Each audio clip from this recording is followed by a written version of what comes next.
What's going on, guys? I'm Travis. This is Josh. We're from Wicked Bitter, and you're watching Dropping the Elbow, dude. Oh, yeah. Dig it. You only need to know one thing.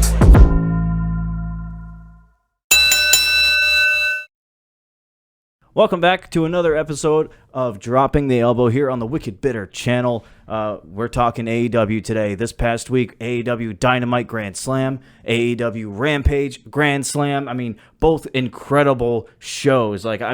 Blown away almost, you know? And I hate to sound like one of those people who just praise AEW for literally everything and then trash WWE for everything. But I feel like I'm getting to the point where watching AEW is kind of like the only thing I want to do. I kind of don't want to watch WWE that much anymore, man. Like, it's just, are you feeling the same way about that? Is it just me? Yeah, that's how it's going, to be honest. It's not for the fact that, like, we've hated WWE for so long, or not hated, but just really, like, upset with them for so long that this new thing comes and we're just like, all right, let's all hop on it automatically because it's new. Yeah. It's just like they're actually doing very well. Yeah. And WWE is not. Like, it's actually, like, it's facts. The AEW is on fire right now. Big facts. AEW, they, like, a lot of people criticized it because they gave away Bryan Danielson versus Kenny Omega on TV. Like, people were like, well, why isn't that a pay-per-view? But, like, when you have that many, like, when you have the roster that AEW has, and, like, the amount of, there is no amount. It's unlimited dream matches where you can, like, mix and match, pull people and pull them away into other things. You can set up, like, a crazy amount of big time matches where you can give away some on a regular TV show. Yeah. And not only that, AEW only has like 4 pay-per-views a year. So what are you just going to wait for a big time match every 4 months? I mean, you can't wait every 4 months for a big time match. It doesn't really make sense. I mean, it's not like there was an actual, like, a winner, you know? It was a draw.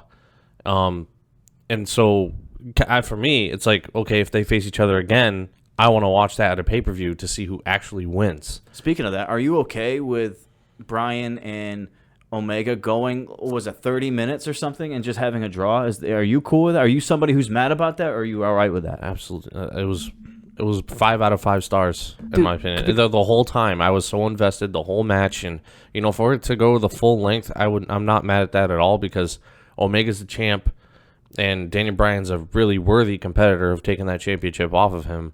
So I think that was the best way to finish it in that match. I mean, it was a non-title match, so you know this is going to lead to a championship match. You know, I mean, it's like you just got to witness a 5-star caliber type of match with Daniel Bryan, or I keep saying it, dude. I got to remember it's Bryan Danielson. Bryan Danielson versus Kenny Omega. You got to watch a fantastic match, and you're going to complain that it comes to a draw. It's not like AEW is doing this all the time. You know what I mean? When they first introduced the time limit on matches, AEW did do a few go the full length of the match type thing. But that's not something they do all the time. So why are we mad about this? We're getting amazing wrestling. Didn't we all want this? Amazing wrestling. I feel like a lot of people are like, it bothers me how much they're comparing like what WWE and WCW was with AEW and WWE. Yeah. Maybe they're saying, like, you know, it's going to go down that same path because Bryan Danielson and Kenny Omega face each other. Dream match, 5 out of 5 stars. Amazing. Everyone wanted to see it. But then at that time in WCW, what was it, Goldberg versus Hulk Hogan in Georgia? They televised that, and it wasn't a pay-per-view. I think that's probably the comparison they're getting at, and they don't want AEW to fall. Hey, I try to stay away from people who are just complaining about AEW and complaining about WWE just like nonstop on social media. It's hard to get away from it, but you have to, because we're in the middle of a amazing run by AEW.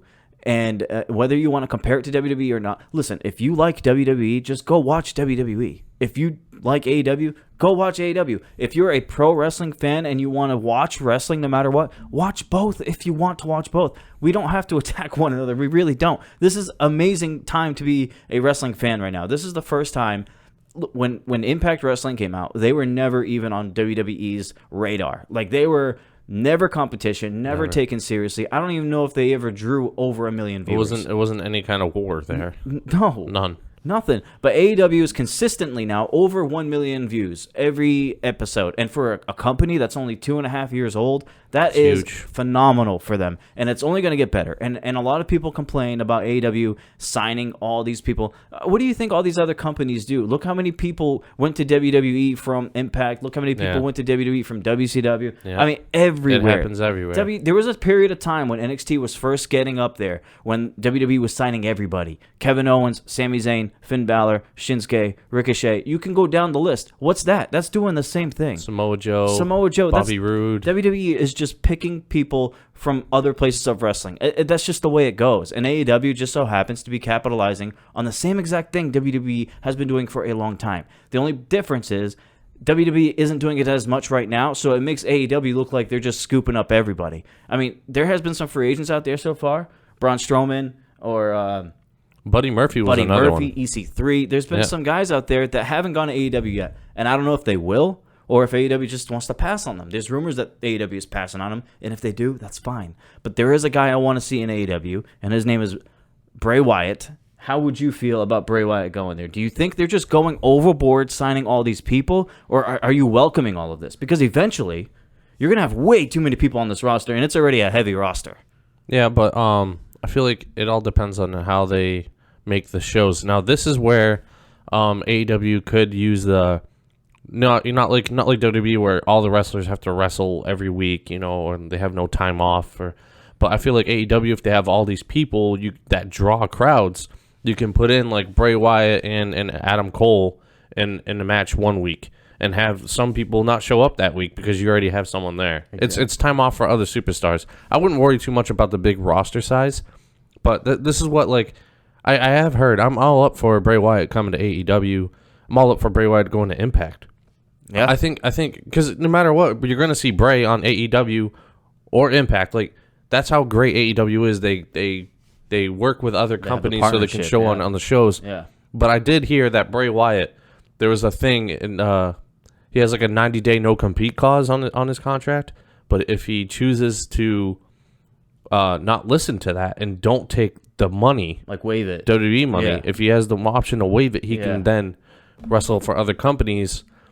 So I'm saying he might come sooner or later if he does come. I'm just saying if he does that. AEW next week on Dynamite on Wednesday is going to be in Rochester, New York, which is of course the hometown of Brody Lee, where Brody Lee is from. He and Brody Lee were really great friends, so I wouldn't be surprised if we see Bray Wyatt pop up next week. I actually welcome it. And the way the whole Dark Order is teasing, there's been no leader and there's some dissension inside of the Dark Order. This is a perfect opportunity for a guy like Bray to slip right in, take over, and be the leader of of the Dark Order. And even if they choose not to do that, he alone has such a great mind for creativity and his character and stuff like that, that Bray, he's not going to go by Bray, by the way. We just don't know what his name's going to be, so we're just calling him Bray. If he goes to AEW, he's going to find a new character, a new gimmick, or just tweak some other ones to get away with what he's been doing in WWE. And he's going to have fantastic promos. He's going to have great rivalries. The guy's a creative genius. I mean, he'll do great. He'll do great. How many guys can you see Wyatt in there with? I mean, you got... This is the great thing about AEW. Yes, I know their roster is stacked full of people, and it's kind of pushed some others to the side right now. But you got to understand, this is still relatively a new company. They're still trying to get themselves established. They're competing against a juggernaut in WWE that's been around for over 30 years. This is hard to do. You know what I mean? You need guys who are established. You need guys who already have a name for themselves. Bringing in those type of guys to face guys like we just saw on Rampage last night, CM Punk versus Will Hobbs. Who was really that invested in Will Hobbs? I mean, I was going to say that. It feels like, we were just talking about it the last episode, how we get the veterans they try to put over the young talent. Yeah. And that match, I'm just going to say, if that was WWE, that match would have ended like 10 minutes ago. Yeah. The way it was. Yeah. CM Punk gave him a really nice, entertaining, long, professional wrestling match with Will Hobbs. He made Hobbs look good. Everyone looked good in that match. And like I think we mentioned it last episode of Dropping the Elbow, you do not have to win a match to get over. You know what I mean? Darby lost against Punk. Darby was already over. But when Punk alone in the ring with Darby, Punk, whether people like it or not, Punk right now is the hottest name in wrestling because everywhere you look, when you watch an AEW show, there are endless signs of CM Punk, and there's endless T-shirts of CM Punk. Yes, he is a needle mover. I hate that term because everybody keeps using it, but Punk is a needle mover. He's always been since his rise in WWE. So when you put Punk in there versus Darby, even if Punk wins, Darby's getting over. You put Punk in there versus Will Hobbs, even if he wins, Hobbs is looking better than he was going into that match. It's just the way it is. Yeah. This is the smart way to do it if you're AEW. Yeah, Punk is. I just feel like it's because CM Punk's been gone for like seven years or something like that. All over that period of time, people kept chanting CM Punk, and Punk didn't want to go back to WWE. Clear as day, he did not. No. So right when AEW started, I believe I heard him saying like he was talking to Tony that whole time that AEW started. He just didn't sign yet. Yeah. So he waited a few, crowd came back or whatever. Maybe it was just the right smart, time, man. It was smart. We always knew that if Punk, same could be said for Becky Lynch, by the way. Becky Lynch was not going to come back unless there was fans. CM Punk and AEW was not going to come back unless there's fans. It's smart. It makes it. Think about this. When his return came a few weeks ago, whatever it was, a month ago, when he came back to AEW or wrestling, and he showed up in AEW, and that crowd in Chicago, that pop. I mean, I've watched that video 1,000 times. Probably a Guinness World Record of the noise level. I probably wouldn't have watched that as much if there were no fans. Oh, yeah. Because their reaction is so much different. You need people in the stands. So it's a smart move to do. So enough about Punk right now. Yeah. Next week on AEW and on AEW Dynamite, we got Adam Cole Bebe versus Jungle Boy. I mean, that match, I actually can't wait to watch that match. I can't wait to watch that match either. It's ever since Adam Cole came back, it seemed like he was going to feud with Jurassic Express. Yeah. The match he had on Rampage it was him and the Young Bucks. Great match, by the way. It was really great. Dude, what really got me was like the ending. I mean, like it was a good match all through, but the way it ended was just like it was like the firework finales. Like everything's going on at once. Yeah, you have the super kicks, the Panama Sunrise right into the V trigger, and then they lift him back up, and then Adam Cole comes with the right knee. Like such a perfect ending for that match. Dude, just look what they're doing. And honestly, to be honest with all of you, Adam Cole's probably going to beat Jungle Boy, just to be honest. I mean, that's the pattern we're looking at here. You're bringing in guys who are established. You're bringing in guys who have a name already, and you're putting them up against the younger guys of your company. It's going to rub off nicely on Jungle Boy, and I can't believe I just said that because it sounds weird, but if you know what I'm talking about, Jungle Boy is going to come out looking great. I would like to see Jungle Boy win that match, actually. I mean, I would too. Yeah, but I don't think by the pattern of where they're going. It could happen. It could. Because, Christian and Jurassic Express, the Luchasaurus and Marco Stunt, like sure you have Adam Cole will probably have the Young Bucks that come out, but then they'll come out, and I feel like I actually feel like Jungle Boy's gonna win that match. You want to like kind of go for this? Bet on it? Yeah, I think Jungle Boy could win that match. All right, so you say Jungle Boy will win. I'll say Adam Cole win. You want to put something on it, like $5, $2? Do $5. $5. If Jungle Boy wins, I'll give you $5. If Adam Cole Bebe wins, I get $5 from you. Okay, solid deal right there. Solid. We got to shake on it to make it official. Can we do the Mega Power shake? Yeah. Let's do the Mega. All right, it's official. We're making that bet. Next week, Dynamite's going to be fantastic. Next week, Rampage should be great too. We have to quickly mention Ruby Soho, versus Britt Baker, the main event of AEW Dynamite. DMD. I mean, that's a great match. I think a lot of people were upset that Britt won, but honestly, I really thought Ruby was going to win. I was texting a few people. Could have been. It could. Either way, I felt like would have been. It's not over. Great. It's not over. It's not. And it's a great thing about AEW is they love putting together matches for fans. I feel like they put matches together a lot of the time because they know that fans would love that kind of match, like the whole Bryan and Omega. It's a draw, yes, but you saw a great match and it leaves you wanting more. You're supposed to be a little bummed out about it, right? Like not angry, but you're supposed to be like, damn, I really wanted to know who's going to win that. You're going to know who's going to win that because they're going to run it back, I'm sure, once or twice more. I mean, this is a great time to be a AEW fan or a professional wrestling fan. We are spoiled. We got all the things we could watch right now. I feel like this is way long overdue for for another wrestling company, because there were so many people who we loved and just got didn't get what they wanted in WWE. We were mad. Yeah. We would get mad. Like, oh, why doesn't he win? Why don't they give him a shot? Why don't they give him a shot? But the thing is, I don't feel that way with AEW. No, dude. I watch it and I'm just like, everyone's being kind of used fairly. There was some guys I said last episode that wasn't getting used fairly. Underused, yeah. But to that, Men of the Year, Scorpio Sky and Ethan Page, they got a win last week. They got a win over who Jericho and Hager. Jericho and Hager. Yeah. Jericho and Hager. Jericho and Hager. But they got a win over them. Jericho and Hager, those are the inner circle. They were running, last year, basically.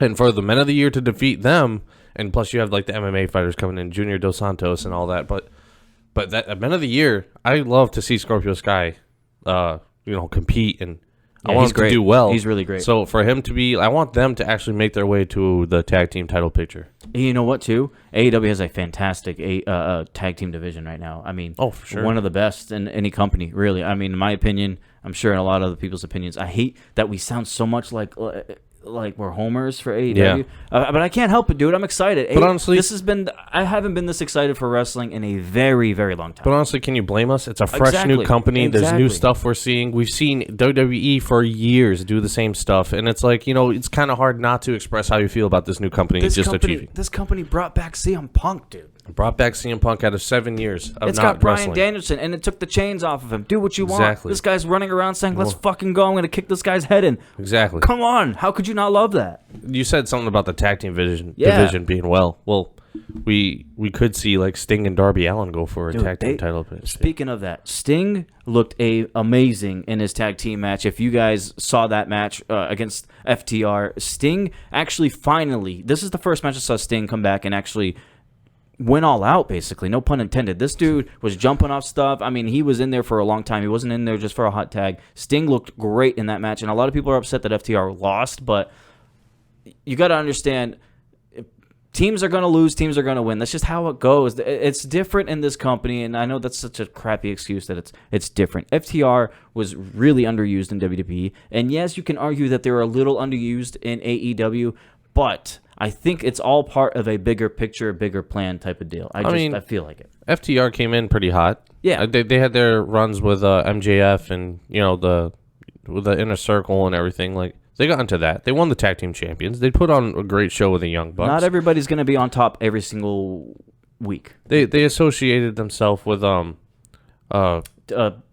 Blanchard. Yeah. There you go. They associated themselves with Blanchard. They were in there. They were being used, but then, of course, injuries, and so they weren't used for a while. It's not over for them. No, not close. They're not, so to say, burying them or something like that. They still have some shots to go. If you face Sting and Darby Allin and you're just coming fresh off an injury and they're not really gonna throw you into a tag team title picture, why not give them a loss? And facing a credible tag team like FTR, I mean, if you beat FTR, that's a big deal. That's a good thing. You know what I mean? Like, it's just, again, putting people over. And it's the same situation. FTR lost, but they lost to Darby and Sting. Are they really going to beat those two guys, given who they are right now? I mean, Darby's on a meteoric rise, and Sting is Sting. Like, it's hard to beat those guys unless, like Josh just said, unless there's a plan to give them the titles or something big. Beating Sting and Darby wouldn't even make any sense. It wouldn't have, because that should elevate you to something bigger. And if it's just they're going to be hanging around wrestling matches here and there with no championship match in sight, then there's no point. What was the point? So I agree with that. And one final thing before we go, I got to touch on this, man. Punk cut a promo on Dynamite, and I remember mentioned in another video that Punk is at his best when he's angry, when he's bitter, when he's mad, and a lot of people wanted it back from him, and he cut a promo basically addressing that, saying that people want me to be angry. This was CM Punk's best promo since coming back to AEW. For sure. I feel like he's getting a little more and back into things. His best match, too. Yeah. When he faced Will Hobbs. That was his best match. We saw since coming vintage back. Punk there with with a Shining Wizard into a clothesline. The elbow.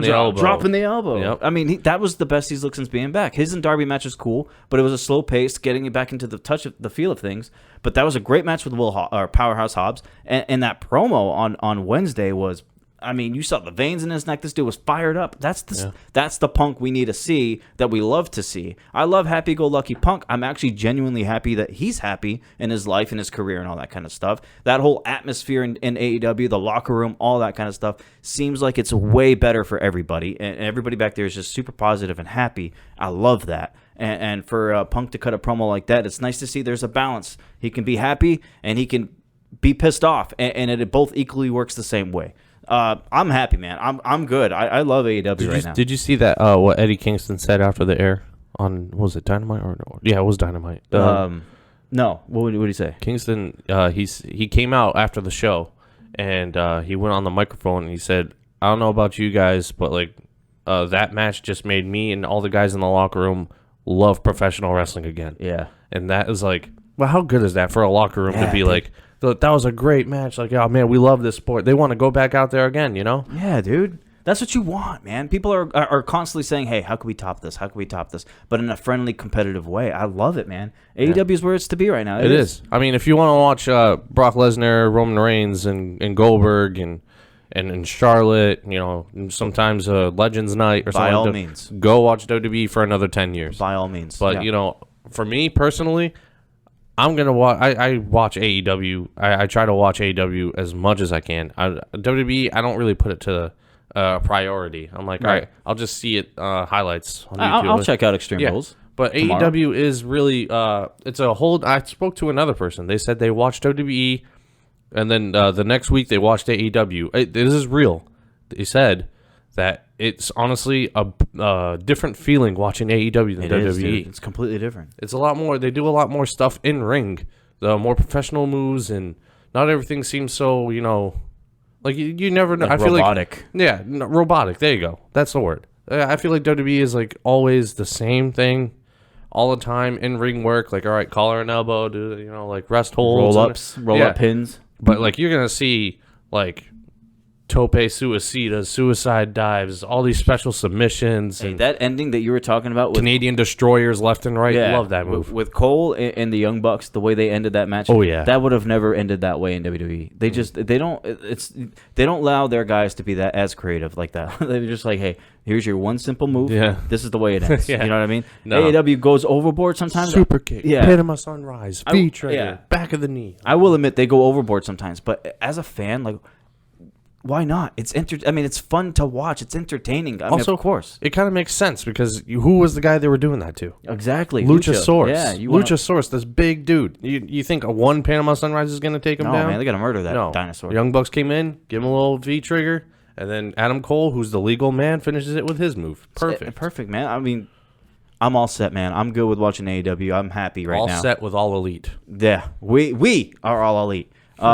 I'm good. You good? I'm good. All right, that's Josh. I'm Travis. Thank you for watching this episode, by the way. And if you can, and you should, subscribe to the channel, Wicked Bitter. Our channel is Wicked Bitter, but we're doing these off the top rope or dropping the elbow type of shows talking about wrestling because this channel is about everything. So leave a like, subscribe, share, comment if you want. Let us know in the comments what you guys thought about Dynamite and Rampage. I mean, I thought it was a fantastic week.